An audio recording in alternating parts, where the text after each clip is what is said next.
Mataas na uric acid at gout. Actually, maraming kababayan natin, ito yung problema. Bibigay natin yung home remedies sa pagkain, pati mga gamutan. Tignan po natin ha.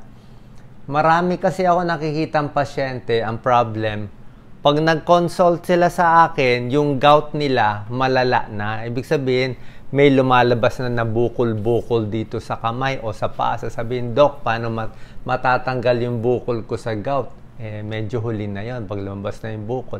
Yung iba, hindi pinapacheck ang uric acid o alam nila mataas ang uric acid nila sa blood test pero hinahayaan hanggang mamaya nasira na ang kidneys. Yan ang komplikasyon, nagbara sa kidneys, mataas na creatinine, paano pa hahabulin? Mahirap po. Kaya habang maaga pa, alam natin to. Una-una, hindi lahat ng arthritis, gout, yung mga parts. 4 to 6% lang ng population ang posible magkaroon ng gout. So, pag meron kayong masakit sa katawan, okay, masakit ang kamay, masakit ang tuhod, hindi po gout agad yun. Karamihan sa atin, pag senior na, tumatanda, di ba? Siyempre, sumasakit yung katawan. Tawag dyan, osteoarthritis, hindi yun gout. Meron ding rheumatoid arthritis, namumula-mula, medyo mas bata yun, 30s, 40s na babae. Hindi rin yung gout kasi hindi mataas ang uric acid nila.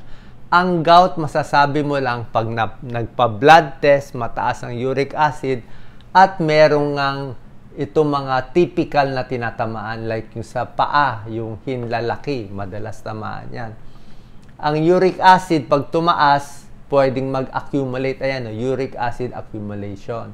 Ang uric acid nakukuha sa pagkain. Okay? So, pag naparami ang kain mo, tapos may lahi ka pa ng gout, dapat na ilalabas sa ihi yan. Pero minsan, hindi na ilalabas kung marami yan nakakain mo. Yan, 4 to 6 population, pwede magkaroon ng gout. Pwede sa paa, sa tuhod, sa ankle, sa finger, sa elbow, pwede yan. Ano ang senyales ng gout? Tulad nga na sinabi ko, mainit siya at sobra-sobrang sakit. Namamaga, namumula, mainit at sobra-sobra sakit. Mahawakan lang, sobrang sakit. Yung iba nga matamaan lang daw ng tela o ng kumot, masakit na. Ano dahilan? Pwedeng namamana, pwedeng katabaan, overweight, and mga risk factors, overweight, lagi nakaupo, mataas, isip ng iba, gout, di ba? Mga laman loob lang, pero hindi lang laman loob, mataas sa sugar at matatamis. Sugar, matatamis, masama sa gout. Puro kanin, high carbs, alcohol, nakaka-cause din ng gout. Okay? Pati medical treatment, tuturo ko mamaya. Yan. So, bago ko bigay yung mga home remedies, i-sure ko muna itong mga gamutan. Kasi mahalaga po yung gamutan eh. Yung home remedies natin, may tulong konti sa gout. Pero karamihan ng may gout, kailangan pa rin ng check-up at gamot. Yan yung malungkot dito. Kahit di ka na kumain ng laman loob at seafood, tataas pa rin uric acid mo. Kasi nga, parang nasa lahi na yun eh, nasa dugo na. So, basic labs, uric acid level, dapat tama lang yung level, chinecheck. Check din kung may diabetes. Kung may diabetes kayo, mas mataas rin yung risk for gout. May stages ang gout. Merong wala pang sintomas at ayan, merong gout na wala pa nararamdaman, blood test lang mataas na uric acid. Yun dapat bantayan na. Yun ang gusto natin hulihin. Meron naman yung umatake na. Ang attack ng gout, 3 to 10 days. From 3 days to 10 days, masakit. Pain, swelling, stiffness, redness, fatigue, at fever. Minsan may lagnat pa sa joint. Sobra sakit. After 10 days, bago humuhupa. Pag chronic gout na, chronic gout, lumalabas na sa buto. Yan, nakikita na. O, ayaw natin umabot dito. Ito may sintomas, ito wala pa. Pero kahit dito, mag-iingat na tayo. At kung mataas talaga, bibigyan na ng gamot. Bibigay ko na yung gamot. Actually, hindi nyo naman ito mabibili. Pero gusto ko makita nyo yung buong gamutan. Hindi naman, kasi may tao, makukuha sa diet, sa pagpapapayat. Pero maraming tao babagsak pa rin dito. Okay? So, sa chronic gout, pag umatake na yung gout, umaatake siya. Pag umaatake, binibigyan natin colchicine. Okay? Punta kayo sa doktor nyo, colchicine, pain reliever. Kahit hindi ako hot sa pain reliever, hindi ako masyado excited dyan. Pero minsan sa gout, walang choice. Sobra sakit. So, colchicine binibigay. 1 tablet, 3 times a day. Minsan, maintain 1 tablet once a day. Depende po. Yan lang ang pwede sa acute attack. Pag humupa na, kumalma na yung gout, hindi na masakit, doon ka na pwede mag-maintenance. Dalawa usually option ngayon. Merong mas mura na mas lumang gamot. Allopurinol. Ganito pagbigay. 100 mg muna, tapos tinataas ng 300 mg. Ito yung lumang gamot na mas mura, pero minsan, sa ilang tao, merong mga side effect. Meron ding serious side effect. Sa ilang tao, yung iba naman, wala. So, pag wala kang side effect, pwede dito sa mas mura. Merong mas bago, mukhang mas maganda, mas mahal lang nga, Febuxostat. Less side effect. Ito ang dosis, 40 to 80 tab. So, depende sa doktor nyo kung ano pipiliin. Usually, maintenance para bumaba yung uric acid. Kasi pag mataas ang uric acid, ibig sabihin, nagbubuo yung crystals, baka magbara sa kidney, mag-kidney failure, mag-dialysis. Diba? Biglang may mangyari sa buhay nyo. Hindi na natin mahabol. Diba? Gout lang, magagamot sana eh. Diba? Ito yung mga sayang na buhay, na mabubuhay naman kung nakinig lang dito sa video natin. Kung nagpa-check up sa doktor, takot naman magpa-check up sa doktor. So, dito muna sa video. Pag na-convince ko kayo, doon kayo magpapa-check up. Sa rheumatologist, hanap kayo rheumatologist. Mas gusto ko sakto na sa kanya para expert siya. Ano yung mga bawal kainin? Ito talaga bawal kung may gout kayo.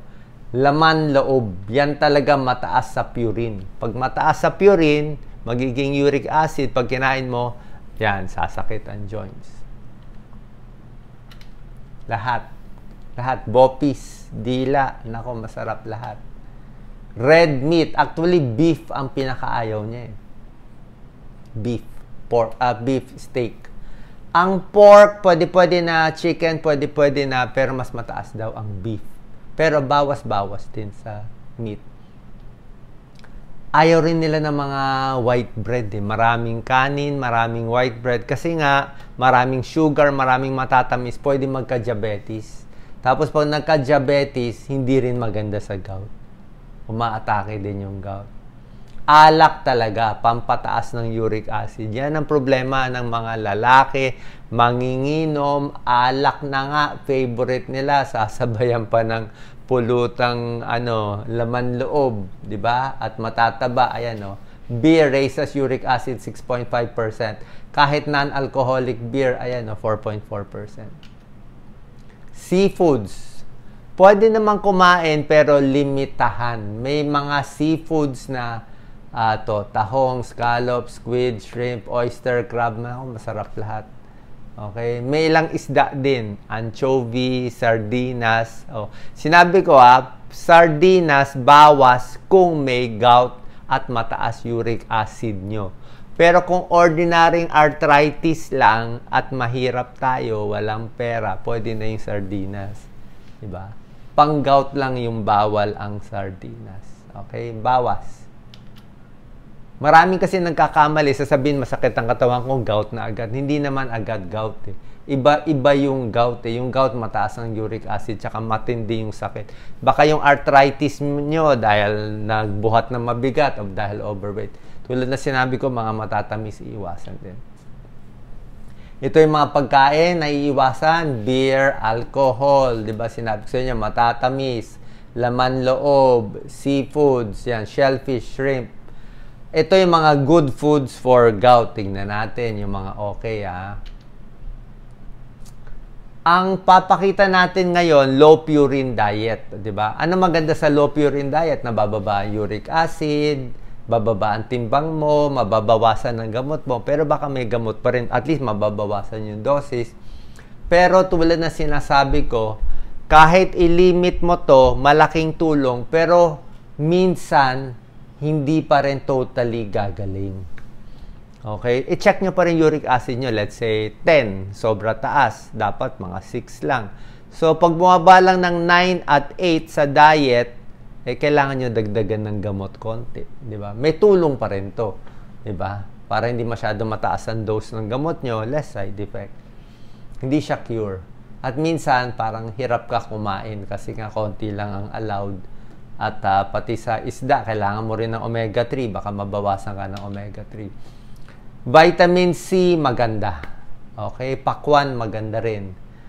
Citrus fruits, lahat yan. Medyo napapababa niya ang uric acid level, itong vitamin C. Mas maganda sa prutas. Pwede mag-vitamins na tableta, pero mas maganda sa prutas kasi marami siyang antioxidant. Low-fat yogurt, gatas, low-fat milk, pwede din. Okay?